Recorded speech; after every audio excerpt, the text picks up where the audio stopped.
నమస్తే, welcome to mirror TV plus. ప్రస్తుతం అంతా పాటు ఉన్నారు బీఆర్ఎస్ ఫైర్ బ్రాండ్ పావని గౌడక్క.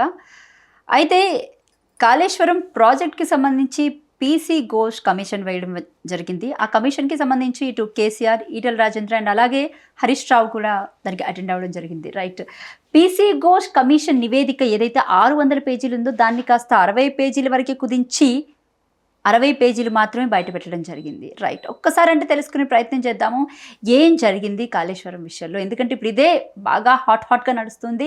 ఇంకా అలాగే పార్టీ నుంచి కొంతమంది నాయకులు బయటికి వెళ్ళడం, బీజేపీ పార్టీలో జరగడం, అంతర్గతంగా అసలు బీఆర్ఎస్ పార్టీలో ఏం జరుగుతుందో తెలుసుకునే ప్రయత్నం చేద్దాం. నమస్తే అక్క. నమస్తే. ఎలా ఉన్నారు? Okay, fine. రైట్, 600 పేజీలు కాస్త 60 పేజీలు మాత్రమే బయట పెట్టి దానికి అంతవరకే కుదించి కాళేశ్వరం ప్రాజెక్ట్పై ఒక నివేదిక ఇవ్వడం జరిగింది. ఏం చెప్తారు? 600 పేజీలను 650 పేజీలను 60 పేజీలకు కుదించిన, 6 లక్షల పేజీలను 6 పేజీలకు కుదించినా కూడా బేసిన్లకు బేసిక్స్ అసలు లేనోళ్ళు చేసే మాటలు, చేసే ప్రయత్నాలు తప్ప ఇంకొకటి ఏం లేదు. 60 ఏండ్ల గోస, నీళ్ళ గోస తీర్చిన కేసీఆర్ గారికి 650 పేజీలు ఏం కర్మ? 6 లక్షల పేజీలు తీసుకురండి, రాయండి. ఆయన మీద ఇంకెన్ని రాస్తారో, ఎంత నెగిటివ్ చేస్తారో, ఎంత డ్యామేజ్ చేయాలని చూస్తారో చెయ్యండి. ఎన్ని రాసినా ఎన్ని చేసినా కూడా అది ఘోష్ కమిషన్ లెక్క కనిపిస్తలేదు. రేవంత్ కమిషను కేసీఆర్ గారి మీద లెక్క కనిపిస్తుంది, అంతే తప్ప ఏం లేదు. రైట్, వాళ్ళకి ఏం అర్థమైందో దాంట్లో ఏమర్థమైంది? ఘోష్ అని పదే వాళ్ళు మాట్లాడడం ఏందో, అసలు కాళేశ్వరం అంటే తెలియనోళ్ళు, నీళ్ళ అవస్థల గురించి తెలియనోళ్ళు, నీళ్ళ గోస తీర్చిన కేసీఆర్ గారిని ఏ విధంగా బదనాం చేస్తున్నారో ప్రజలందరూ గమనిస్తున్నారు. క్యాబినెట్ ఆమోదం లేకుండా దాన్ని ముందుకు తీసుకెళ్లారు అని చెప్పేసి ఇటు కాంగ్రెస్ పార్టీ ఆరోపిస్తుంది. ఇందాకనే హరీష్ రావు గారు పేపర్ ప్రజెంటేషన్ ఇవ్వడం జరిగింది. పవర్ పాయింట్ ప్రజెంటేషన్ ఇవ్వడం జరిగింది, వివరించడం కూడా జరిగింది. అసలు క్యాబినెట్ అప్రూవల్ ఉందా లేదా, తుమ్మిడిహెట్టి దగ్గర ఎందుకు కట్టలేదు, కట్టడానికి ఎవరు పర్మిషన్ ఇవ్వలేదు, తుమ్మిడిహెట్టి దగ్గర అంత నీటి లభ్యత ఉందా లేదా, మళ్ళీ తర్వాత క్యాబినెట్ అప్రూవల్ తీసుకొనే మేడిగడ్డ దగ్గరికి షిఫ్ట్ చేసిండ్రా అనేది సాక్ష్యాధారాలతో సహా ఈరోజు హరీష్ అన్న గారు వివరించడం జరిగింది. అసలు కాళేశ్వరం ప్రాజెక్టు ముందు నుంచి అధికారంలోకి రావడానికి కాళేశ్వరం ప్రాజెక్టు మీద బురద జల్లిండ్రు. అధికారంలోకి వచ్చిన తర్వాత కూడా కాళేశ్వరం ప్రాజెక్టు మీద బురద జల్లుతూనే ఉన్నారు. అంటే స్టిల్ నాకు ఒకటి ఇక్కడ అర్థం కావట్లేదు. రానున్న రోజుల్లో ఇటు sarpanch elections, ZPTC, MPTC elections ఉన్నాయి, దాని తర్వాత బై ఎలక్షన్స్ కూడా ఉన్నాయి, దాని తర్వాత జీహెచ్ఎంసీ ఎలక్షన్స్ ఉన్నాయి. ఇప్పుడు మళ్ళీ ఈ కాళేశ్వరం ప్రాజెక్ట్ని సడన్గా మళ్ళీ తెర మీదకి తీసుకొచ్చి పీసీ ఘోష్ కమిషన్ తర్వాత 6గురితో కలిసి మళ్ళీ కమిటీ వేద్దామని చెప్పేసి చూస్తున్నారు. అంటే ఏంటి, మౌత్ పబ్లిసిటీ మళ్ళీ స్టార్ట్ అయిందని అనుకోవచ్చు? అంతే కదా, mouth publicity, negative publicity start చేయడానికే ఇవన్నీ చేస్తున్నారు. 420 హామీలను, 6 గ్యారంటీలను డైవర్ట్ చేయడానికి కాంగ్రెస్ చేసింది ఏం లేక, చెప్పుకోవడానికి ఏం లేక కేసీఆర్ గారి మీద బురద జల్లే ప్రయత్నాలు. మొన్న జరిగిన జనరల్ ఎలక్షన్స్ లో కూడా క్లియర్ గా కనిపించింది. మేడిగడ్డ అనే అంశాన్ని పెద్ద ఎత్తున చేసుకొని దాన్ని మౌత్ పబ్లిసిటీ చేసి మేడిగడ్డ బ్యారేజ్ కుంగింది, సుందిల్లా పగిలింది అన్నారు, అట్లా అయింది ఇట్లా అయింది అని మాట్లాడి ఎంత పెద్ద అంటే పార్టీకి డ్యామేజ్ చేసి వాళ్ళు గెలిచారనే కనబడుతుంది తప్ప ఎక్కడ అంటే ఏం జరుగుతుంది అంటారు? మరి టీఆర్ఎస్ పార్టీ దీన్ని పూడ్చుకోగలుగుతుందా? మేడిగడ్డ కుంగింది అని చెప్పలేదు, మేడిగడ్డ పనికే రాదు, కొట్టుకపోయింది, అసలు ప్రయోజనకరంగా లేదు, వాడుకోవడానికి వీల్లేదు అని చెప్పారు. సుందిల్లా అన్నారం దగ్గర బుంగలు వచ్చినాయి, దాంట్లో నీళ్లు ఎత్తిపోసే పరిస్థితి లేదు అని చెప్పిండ్రు. కన్నే మేడిగడ్డ అసలు మేడిగడ్డ మెడలాగా, గుండెలాగా కన్నేపల్లి దగ్గర మోటార్లను ఆన్ చేస్తే నీళ్లను సుందిళ్లకు, అన్నారంకు ఎత్తిపోసుకోవచ్చు, తెలంగాణను సస్యశ్యామలం చేయొచ్చు. అసలు నీళ్ల గురించి తెలియనోళ్ళు నీళ్ల మీద ఇప్పుడు బురద రాజకీయాలు చేస్తున్నారు. అధికారంలోకి రావడానికి 1,00,000 కోట్ల అవినీతి జరిగింది అని అన్నారు. అధికారంలోకి వచ్చిన తర్వాత 2 పిల్లర్లను ఏదైతే పియర్స్ ఏవైతే ఉన్నాయో కొంచెం క్రాక్ రావడం జరిగింది. వాటిని రిపేర్ చేసే ఉద్దేశం లేక కేసీఆర్ గారి మీద బురద జల్లడానికి పదే కొట్టుకపోయింది అనేసి నీళ్లను కిందికి వదిలేస్తున్నారు. కాళేశ్వరం అంటే ఓన్లీ మేడిగడ్డ కాదు. కాళేశ్వరం అంటే 3 బ్యారేజీలు, 15 రిజర్వాయర్లు, 19 సబ్ స్టేషన్లు, ఎన్నో గ్రావిటీ కెనాల్స్, 1530 కిలోమీటర్ల మేర కెనాల్స్ ఉంటాయి, 560 మీటర్ల ఎత్తుకు నీళ్లను ఎత్తిపోస్తుంది.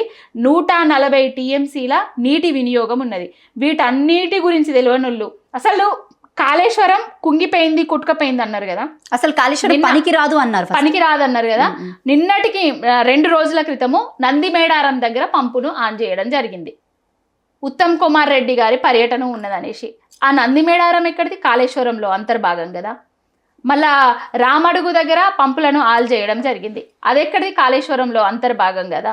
రేవంత్ రెడ్డి మొన్నటిదాకా ఏం చెప్పిండ్రు? కాళేశ్వరం ప్రాజెక్టు లేనే లేదు, కొట్టుకపోయింది అని చెప్పిండ్రు. కాళేశ్వరం ప్రాజెక్టు కొట్టుకపోయినప్పుడు గంధమల్లకు కొబ్బరికాయలు కొడతాడు, హైదరాబాదుకు నీళ్ళు ఎత్తిపోస్తామని చెప్తాడు. మల్లన్న సాగర్ నుంచెల్లే రావాలి కదా. మల్లన్న సాగర్ ఎక్కడిది? కాళేశ్వరంలో అంతర్భాగం కదా. ఇవన్నీ తెలియనోళ్ళు, వీటి గురించి అవగాహన లేనోళ్ళు బుధ రాజకీయాలు చేస్తున్నారు తప్ప ఏం లేదు. కాళేశ్వరం అనేది తెలంగాణకు జల జీవనాధారం. ఎవడు అవునన్నా కాదన్నా తెలంగాణ ప్రజలకు తెలుసు. తెలంగాణలో కాంగ్రెస్ ప్రభుత్వం అధికారంలోకి వచ్చిన తర్వాత ఏం జరుగుతుందో గమనిస్తున్నారు. తెలంగాణలో కేసీఆర్ గారు అధికారంలో ఉన్నప్పుడు కూడా ఏం జరిగిందో, ఏ విధంగా నీళ్ళు ఇచ్చిండ్రో కూడా చూసిండ్రు జనాలు. ఇప్పుడు నిన్న మీరు కన్నేపల్లి పంప్ హౌస్ దగ్గరికి వెళ్ళారు, ఏం జరిగింది అక్కడ? అసలు పోలీసులు మిమ్మల్ని లాగుతున్నారు పక్క నుంచి, ఏమవుతుంది అక్కడ? కన్నేపల్లి పంప్ హౌస్ దగ్గర మేము ఏదైతే 1,00,000 క్యూసెక్ల నీరు సముద్రం పాలవుతున్నాయో, మొన్నటికి వరకు వరద వచ్చినప్పుడు 6 లక్షల క్యూసెక్ల నీరు సముద్రం పాలైంది. బనకచెర్ల ఇదైతే ఏవైతే ఉన్నాయో ఇప్పుడు నీళ్లను మేము తీసుకుపోతాం, వాడుకున్న నీళ్లను మేము తీసుకుపోతే మీకేమైతుంది అనేసి చంద్రబాబు నాయుడు ఆయన పుత్రరత్నం అంటున్నారో, ఆ నీళ్ల గురించి మా నీళ్లు మాకెత్తిపోయిర్రి, మోటార్లను ఆన్ చేయిర్రి అనేసి మా వినోద్ కుమార్ గారు, ఈశ్వరన్న గారు, పుట్ట మధు గారు, చెల్మెడ లక్ష్మీ నరసింహారావు గారు, ప్రతి ఒక్కరు మాజీ ఎమ్మెల్యేలు అందరు వచ్చి అక్కడ అడుగుతే వాళ్ళు మమ్మల్ని లోపలికి కొనియరు. ఎప్పుడు ఆన్ చేస్తారో చెప్పరు. వారం రోజులు గడువు ఇచ్చినాం. ఇప్పటికైనా వారం రోజులల్లా పంపులు ఆన్ చేయకపోతే లక్షల మంది రైతులతోటి కన్నేపల్లి పంపు దగ్గరికి వెళ్తాం మళ్ళీ. రైట్. ఇంకా అంటే రీసెంట్గా ఆయన ఒక ఇంటర్వ్యూలో మాట్లాడడం జరిగింది మన సీఎం రేవంత్ రెడ్డి గారు. త్వరలో హైదరాబాద్కి సంబంధించి అంటే ఉచిత నీటి పంపిణీ ఏదైతే ఉందో, నీటి సరఫరా ఉందో దానికి అది ఆపేస్తామని చెప్పేసి ఒక ప్రకటన చేయడం. అంటే పథకాలను ఏవేవో అలవి కాని హామీలు ఇచ్చి అధికారంలోకి వచ్చిండు. అధికారంలోకి వచ్చిన తర్వాత ఆ హామీలను నెరవేర్చే దమ్ము లేదు, ధైర్యం లేదు. ఉన్న పథకాలను కూడా కంటిన్యూ చేసే ధైర్యం లేదు. నీళ్లను అంటే ఏదైతే కేసీఆర్ గారు కాళేశ్వరం ప్రాజెక్టు కట్టిండ్రో, కాళేశ్వరం ప్రాజెక్టు కట్టి మిషన్ భగీరథ అనేసి కట్టి ఇంటింటికి నల్లా నీళ్ళు ఇచ్చిండ్రో, రూపాయి ఖర్చు లేకుండా ఇప్పుడు వాటిని డబ్బులు ఇస్తేనే ఇస్తామని చెప్తున్నారు. బేసిక్గా తెలంగాణ తెచ్చుకుంది నిధులు నియామకాల కోసం.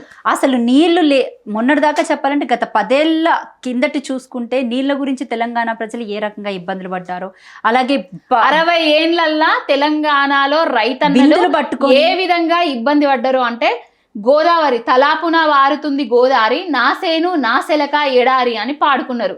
తెలంగాణలో కాళేశ్వరం ప్రాజెక్టు కట్టక ముందు ఎక్కడ చూసినా ఎండిపోయిన చెర్లు, బీడు అడ్డ భూములు, ఎక్కడ చూసినా రైతుల ఆత్మహత్యలు. కాళేశ్వరం ప్రాజెక్టు కట్టక ముందు నీళ్ల కోసం అరిగోసలు పడ్డ రైతన్నలు ఉన్నారు. కానీ కాళేశ్వరం ప్రాజెక్టు కట్టిన తర్వాత ఏమైంది? పంటలు, పసిడి పంటలు. అంటే వాస్తవం ఏంటంటే తెలంగాణలో గత 10 ఏళ్ల నుంచి నీటి కొరత అనేది అయితే లేదు. ముఖ్యంగా సిటీలో చూసుకున్నట్లయితే కనుక ప్రతిరోజు మంజీరా వాటర్ వస్తుంది. కానీ ఇప్పుడు దాన్నే ఆపేస్తామంటే, గత రోజులు ఏవైతే బిందులు పట్టుకొని వాటర్ ట్యాంకుల దగ్గర కొట్టుకొని చచ్చేటోళ్ళు పాపం ఆడోళ్ళు, 2 రోజులకు ఒకసారి ఏమో మంజీరా పైప్ లైన్స్ అవి వదిలేవారు. ఇప్పుడు మళ్ళీ గత రోజులు రాబోతున్నాయేమో అని ఆనాటి రోజులను తీసుకొస్తా అనేసి కాంగ్రెస్ వాళ్ళు రేవంత్ రెడ్డి చెప్పిండు కదా. ఆనాటి రోజులను తీసుకొస్తారు. 60 ఏళ్ళు అరిగోస పడ్డం కదా నీళ్ల కోసము. అవే అరిగోస విధానాన్ని మళ్ళీ తీసుకొని వస్తాడు కావచ్చు రేవంత్ రెడ్డి. ఒకవేళ నిజంగానే అలాంటి ప్రతిపాదన మళ్ళీ తెర మీదకి తెస్తే, ఒకవేళ దానికి ముందడుగులు వేస్తే ఎలా ఉండబోతుంది అంటారు తెలంగాణ? అంటే రైతులైతే రోడ్ల మీదకి వస్తారు. ఇప్పటికీ కేసీఆర్ గారి లేక అస్తావ్యస్తంగా అవుతున్న తెలంగాణ రైతాంగం ఇప్పటికీ రేవంత్ రెడ్డి మీద ఎంత కోపంతో ఉన్నారో అందరికీ తెలుసు. ఎరువుల కోసం కష్టాలు అవుతున్నాయి, నీళ్ళ కోసం కష్టపడుతున్నారు, కరెంటు కోసం కష్టపడుతున్నారు. 18 నెలలలోనే అరిగోస పెడుతున్నారు రైతన్నను, తెలంగాణలో ఉన్న ప్రతి ఒక్క వర్గాన్ని. 10 ఏళ్ల లేని గోస 20 నెలల్లోనే ఏ విధంగా వస్తుంది? ఏ విధంగా వస్తుంది అనేది ప్రజలందరూ గమనిస్తున్నారు. ఇక్కడ నుంచెల్లైనా నీళ్లు చక్కగా ఇయ్యకపోతే యుద్ధం చేస్తారు ప్రజలు. ఊర్లలో ఉన్న ప్రజలు రోడ్ల మీదకి వచ్చి, వీళ్ళ ఇప్పటికే కాంగ్రెస్ వాళ్ళు ఊళ్ళలోకి పోయే పరిస్థితి లేదు. గెలిచిన ఎమ్మెల్యేలు ప్రజలతోటి మాట్లాడే పరిస్థితి కూడా లేదు. అట్లాంటిది రేపు రాబోయే రోజులల్లో ఏ ఎలక్షన్ వచ్చినా కూడా నీటి యుద్ధాలు కూడా జరుగుతాయి ఇక. రైట్. సో మరొక విషయానికి వస్తే ఇంకా పార్టీలోని కొంతమంది బీజేపీ పార్టీ మీద ఎక్కువగా మొగ్గు చూపుతున్నారు, ఏం చెప్తారు? బీజేపీ పార్టీకి మొగ్గు చూపడం అంటే దేనికి మొగ్గు చూపుతున్నారు? గువ్వల బాలరాజు గారు నిన్న ఆయన కాంట్రాక్టుల కోసమో మైనింగ్ కోసమో పోయి ఉంటాడు మేబీ, అంతే తప్ప ఆయన కోసం పోయి ఉంటాడు. పోయిన వాళ్ళందరూ ఇప్పుడు పార్టీ ఫిరాయించిన ఎమ్మెల్యేలు వాళ్ళ కొడుకుల కోసము, కూతుర్ల కోసము, అధికారం కోసము, వాళ్ళ ఫ్యాక్టరీలను, వాళ్ళ వ్యాపారాలను కాపాడుకోవడానికి వేయిండ్రు. ఇప్పుడు మళ్ళీ అంటే ఇప్పుడు మాజీ ఎమ్మెల్యే ఆయన కూడా త్వరలో బీజేపీ పార్టీలోకి బీఆర్ఎస్ పార్టీ విలీనం చాలా సార్లు కూడా చెప్పినా మీకు, బీఆర్ఎస్ పార్టీ ఏ పార్టీలో విలీనం కాదు. బీఆర్ఎస్ లోనే బీజేపీ విలీనం అవుతుంది కావచ్చు, తెలియదు మాకు ఆ విషయం. అంటే ఒక జాతీయ పార్టీ ఒక ప్రాంతీయ పార్టీలో విలీనం అంటే జాతీయ పార్టీ ప్రాంతీయ పార్టీ 2 ఎంపీలు ఉండే బీజేపీకి అది వరకు. ఇప్పుడు దేశాన్ని ఏలుతున్నది. ఇప్పుడు బీఆర్ఎస్ పార్టీకి ఒక్క ఎంపీ సీటు కూడా లేకపోనియండి, 2 ఎంపీలు ఉన్న వాళ్ళు ప్రధానమంత్రి కాలేదా? ఒక్క ఎంపీ లేకపోతే ఏమైతుంది? రేపు రాబోయే రోజులలో చూడండి, కేసీఆర్ గారికి 0 ఇచ్చిండ్రు, వాళ్ళు 8 పంచుకున్నారు, 2 జాతీయ పార్టీలు 8 పంచుకున్నారు. ఇప్పుడు బీసీ బిల్లు ఉన్నది, 42% ఇస్తా అని చెప్పిండ్రు, ఆర్డినెన్స్ అని చెప్పేసిండ్రు, రంగులు పూసుకున్నారు.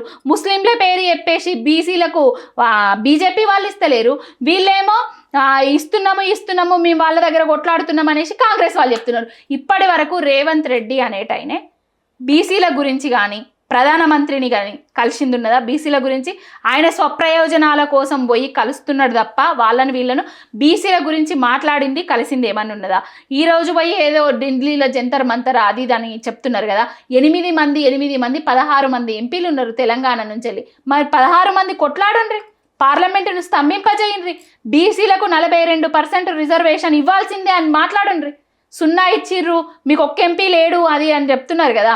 ఒక్క ఎంపీ లేకపోయినా కూడా తెలంగాణ ప్రయోజనాల కోసం ఎప్పటికెప్పుడు కొట్లాడుతున్నాము, కష్టపడుతున్నాం. మా హరీష్ రావు గారు కానివ్వండి, కేటీఆర్ గారు కానివ్వండి, మా కేసీఆర్ గారు కానివ్వండి. మరి ఎంపీలుగా ఉండి వీళ్ళు 2 జాతీయ పార్టీలు ఎందుకు ఏం తీసుకురాలేకపోతున్నారు? బీఆర్ఎస్ పార్టీలో పరిస్థితులు చూస్తుంటే సీఎం రమేష్ చేసినటువంటి కామెంట్స్కి ఆజ్యం పోసినట్టు అయితే ఉంది.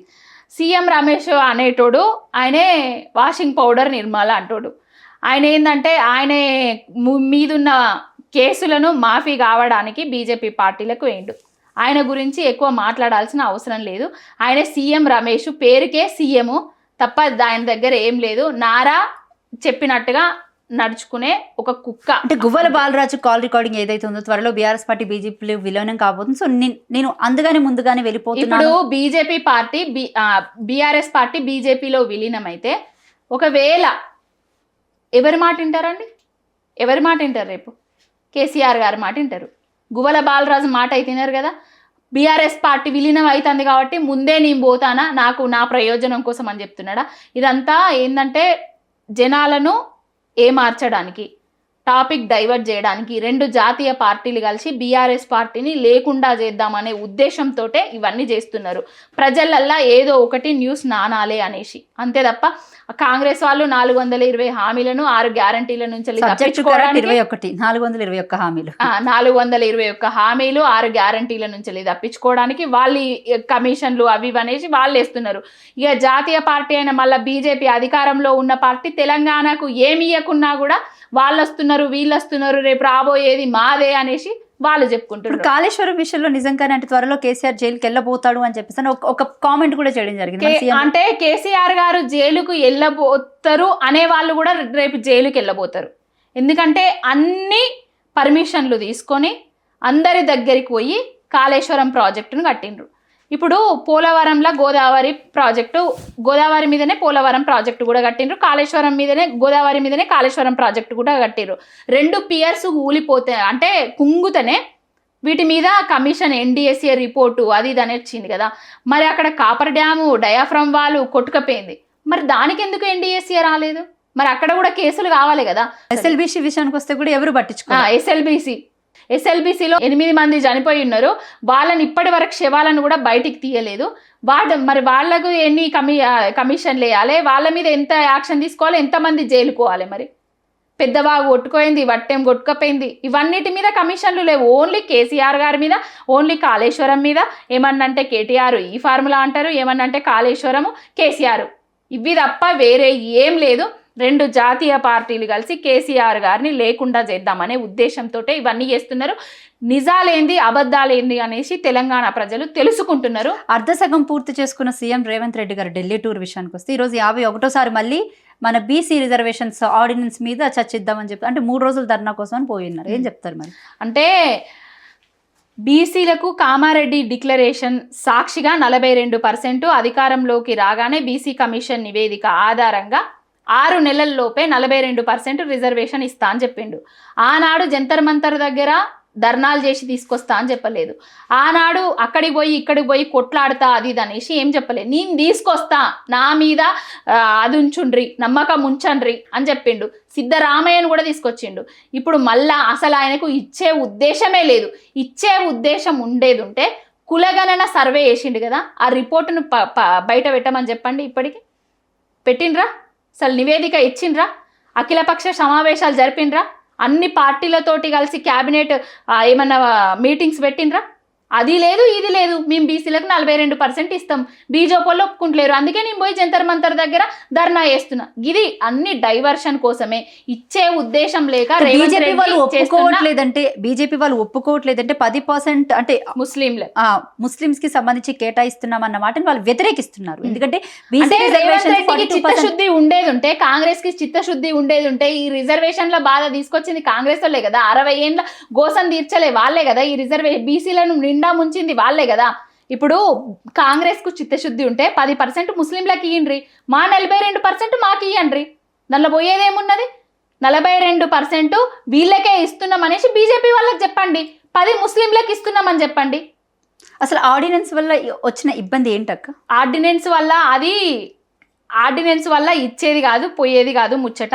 వీళ్ళు ఏమంటున్నారంటే ఇచ్చే ఉద్దేశం లేకనే ఏవైతే పార్టీలు ఉన్నాయో పార్టీల తరపున 42% రిజర్వేషన్ ఇద్దాం బీసీలకు అని చెప్తున్నారు. పార్టీల తరపున అయ్యే ముచ్చట. లీగల్ ఆస్పెక్ట్ గా చూస్తే దీంట్లో చాలా అవకతవకలే ఉన్నాయి. సేమ్ జయలలిత గారు ఏ విధంగా చేసిండ్రో చిత్తశుద్ధితోటి 9వ షెడ్యూల్ ప్రకారం తెలంగాణలో కూడా 9వ షెడ్యూల్ ప్రకారం 42% రిజర్వేషన్ ఇవ్వాలి. ఇయ్యకపోతే సుప్రీంకోర్టు గైడ్ లైన్స్ ఏవైనా ఉంటే పార్లమెంట్లో మార్చే శక్తి ఉంటుంది. ఈ పార్లమెంట్లో 8 మంది 16 మంది ఎంపీలు ఎవరైతే ఉన్నారో వాళ్ళందరూ పార్లమెంటును స్తంభింపజేసైనా కూడా 42% రిజర్వేషన్ బీసీలకు తీసుకొని రావాలి. రైట్. రీసెంట్గా జర్నలిస్టుల మీద మరోసారి అంటే 4వసారి ఆయన దుమ్మెత్తి పోశారు. ఎట్లేదన్నా అంటే చెంపలు పగలగొట్టాలి, కాలు మీద కాలేసుకున్న వాళ్ళని అని చెప్పేసి మాట్లాడుతున్నారు. ఇంకో విషయం, ఏబిసిడీలు రాని వాళ్ళు కూడా జర్నలిస్టులుగా వ్యవహరిస్తున్నారు అని చెప్పేసి అంటున్నారు. అంటే ఆయనకి సంబంధించి జరిగిన ప్రెస్ మీట్లో కాలు మీద కాలేసుకున్నారు అని చెప్పేసి మాట్లాడారు. ఏం చెప్తారు అక్క? బేసిన్లకు తేడా తెలియనోడు, లాంగ్వేజెస్ రానోడు ముఖ్యమంత్రి అయి ఏబిసిడు నేను ఏదైతే నల్లమల్ల పులి అని చెప్పుకునేటోడు, ఆ నల్లమల్ల ఎక్కడున్నాడో తెలియనోడు జర్నలిస్టుల మీద ఏదైతే ప్రజల పక్షాన కొట్లాడుతున్నారో ఆ జర్నలిస్టుల మీద ఏబిసిడి రానోళ్ళు జర్నలిజంలోకి వచ్చిండ్రు అని మాట్లాడుతున్నారు. ఏదైతే యూట్యూబ్ ఛానళ్లను కొన్నిటిని స్లాటర్ హౌస్లను నడిపించిండో, అధికారంలోకి వచ్చిండో, కేసీఆర్ గారి మీద బురద జల్లిండో, వాటినే ఇప్పుడు వ్యతిరేకిస్తున్నాడు తప్ప ఏం లేదు. ప్రతి ఒక్కరు ప్రశ్నించే ప్రజల తరపున ప్రతి ఒక్కరు మాట్లాడేటోళ్ళందరూ జర్నలిస్టులే. రైట్. ఇది బీఆర్ఎస్ ఫైర్ బ్రాండ్ పావని గౌడ్తో ప్రత్యేక ఇంటర్వ్యూ. మరొక ఇంటర్వ్యూతో మళ్ళీ కలుద్దాం. Thank you.